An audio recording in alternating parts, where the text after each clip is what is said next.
Assalamualaikum warahmatullahi wabarakatuh. Perkenalkan, nama saya Nurulia Mailatul Haq SPD, peserta Latsar CPNS Kabupaten Bekasi PPSDM Angkatan 5 Gelombang 2. Pada kesempatan kali ini, saya akan memaparkan mind mapping mengenai wawasan kebangsaan dan nilai-nilai bela negara. Yang pertama yaitu wawasan kebangsaan, di mana definisi wawasan kebangsaan yaitu cara pandang dalam kehidupan berbangsa dan bernegara yang dilandasi oleh jati diri bangsa dan kesadaran terhadap sistem nasional, yang tentunya bersumber dari Pancasila, Undang-Undang Negara Republik Indonesia tahun 1945, Negara Kesatuan Republik Indonesia, dan Bhinneka Tunggal Ika. Yang kedua yaitu sejarah wawasan kebangsaan, di mana sejarah tersebut diawali dengan organisasi Budi Utomo. Organisasi Budi Utomo terbentuk pada tanggal 20 Mei tahun 1908 yang didasari oleh mahasiswa Sekolah Kedokteran Jawa di Batavia. Mereka menggagas sebuah rapat kecil yang diinisiasi oleh Sutomo. Sutomo menyampaikan gagasan Wahidin Sudirohusodo tentang pentingnya membentuk organisasi yang memajukan pendidikan dan kebudayaan di Hindia Belanda. Tanpa disadari, rapat kecil tersebut sesungguhnya lah yang menjadi titik awal dimulainya pergerakan nasional. Dan pada akhirnya, 20 Mei ditetapkan menjadi Hari Kebangkitan Nasional. Sebagaimana Hari Kebangkitan Nasional, tanggal 28 Oktober untuk pertama kalinya juga ditetapkan sebagai Hari Sumpah Pemuda. Penetapan tanggal 28 Oktober sebagai Hari Sumpah Pemuda dilatar belakangi oleh Kongres Pemuda II yang dilaksanakan pada tanggal 28 Oktober tahun 1928 di Jalan Keramat Jati nomor 106 Jakarta. Dan pada akhirnya, Sumpah Pemuda mengantarkan negara Indonesia menuju kemerdekaan Indonesia. Pada tanggal 17 Agustus ditetapkanlah sebagai Hari Proklamasi Kemerdekaan Republik Indonesia. Detik-detik proklamasi kemerdekaan Republik Indonesia diawali dengan menyerahnya Jepang kepada sekutu. Pada tanggal 17 Agustus tahun 1945 pukul 10 di Jalan Pegangsaan Timur nomor 56, teks proklamasi dibacakan di muka rakyat. Sangsaka merah putih dikibarkan dan lagu kebangsaan Indonesia Raya dikumandangkan sebagai petanda Indonesia telah menjadi negara yang merdeka dan berdaulat. Selanjutnya yaitu 4 konsensus dasar. Yang pertama yaitu Pancasila. Pancasila berfungsi sebagai landasan yang kokoh bagi tegaknya negara dan bangsa. Pancasila juga berfungsi sebagai bintang pemandu atau lead star, sebagai ideologi nasional, juga sebagai pandangan hidup bangsa, sebagai pemersatu bangsa, dan sebagai wawasan pokok bangsa Indonesia untuk mencapai cita-cita nasional. Pentingnya kedudukan Pancasila bagi bangsa Indonesia dalam hidup bermasyarakat, berbangsa, dan bernegara, sehingga gagasan dasar yang berisi konsep, prinsip, dan nilai yang terkandung di dalam Pancasila harus berisi kebenaran nilai yang tidak asing bagi masyarakat Indonesia. Dengan demikian, rakyat rela menerima, meyakini, dan menerapkan dalam kehidupan yang nyata untuk selanjutnya dijaga kokoh dan kuatnya gagasan dasar tersebut agar mampu mengantisipasi perkembangan zaman. Yang selanjutnya yaitu Undang-Undang Dasar 1945. Naskah Undang-Undang Dasar 1945 telah dirancang sejak 29 Mei sampai dengan 16 Juli tahun 1945 oleh Badan Penyelidik Usaha Persiapan Kemerdekaan Indonesia atau BPUPKI. Setelah dihasilkan sebuah rancangan undang-undang, berkas rancangan tersebut selanjutnya diajukan kepada Panitia Persiapan Kemerdekaan Indonesia atau PPKI untuk diperiksa ulang. Gagasan itu berlanjut dengan dibentuknya Panitia 9 yang anggotanya diambil dari 38 anggota BPUPKI. Kemudian Panitia 9 mempunyai tugas untuk merancang sebuah rumusan pembukaan yang disebut Piagam Jakarta. Pada tanggal 18 Agustus tahun 1945, sehari setelah proklamasi kemerdekaan dikumandangkan, Piagam Jakarta disahkan menjadi pembukaan Undang-Undang Dasar 1945 oleh PPKI. Untuk selanjutnya yaitu Bhinneka Tunggal Ika.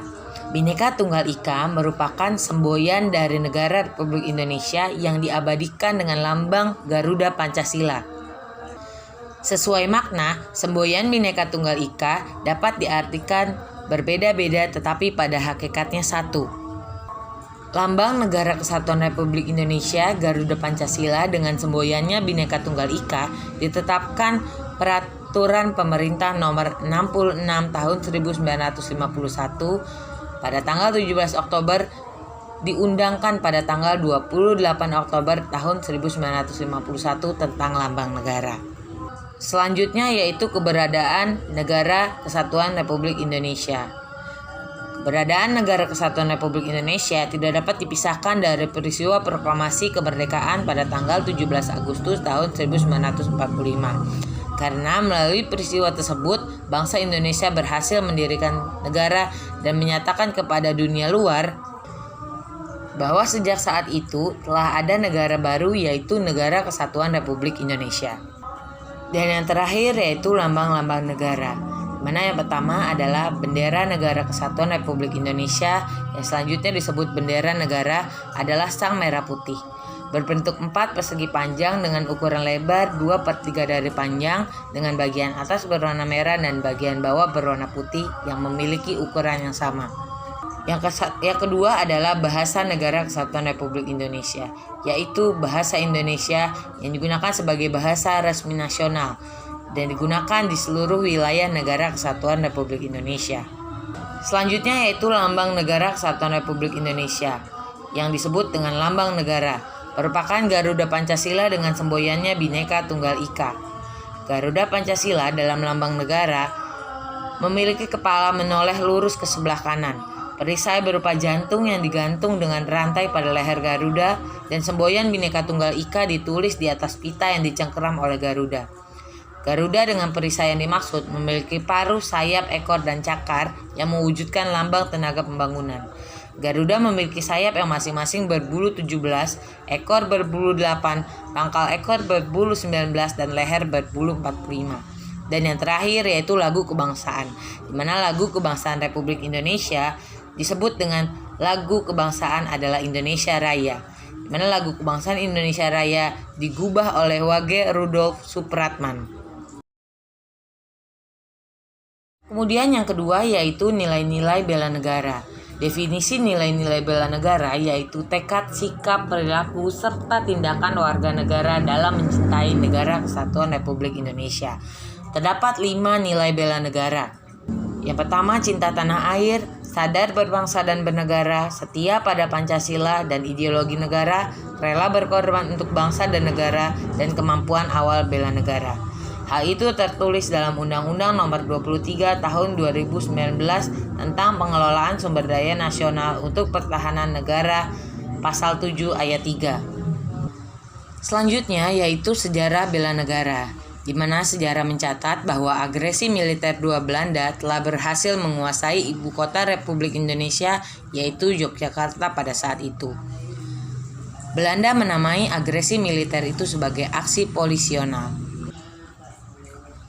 Setelah ibu kota Republik Indonesia yaitu Yogyakarta terkepung dan tidak dapat melaksanakan tugas dan kewajibannya, kemudian pemerintahan Republik Indonesia dipindahkan ke Sumatera.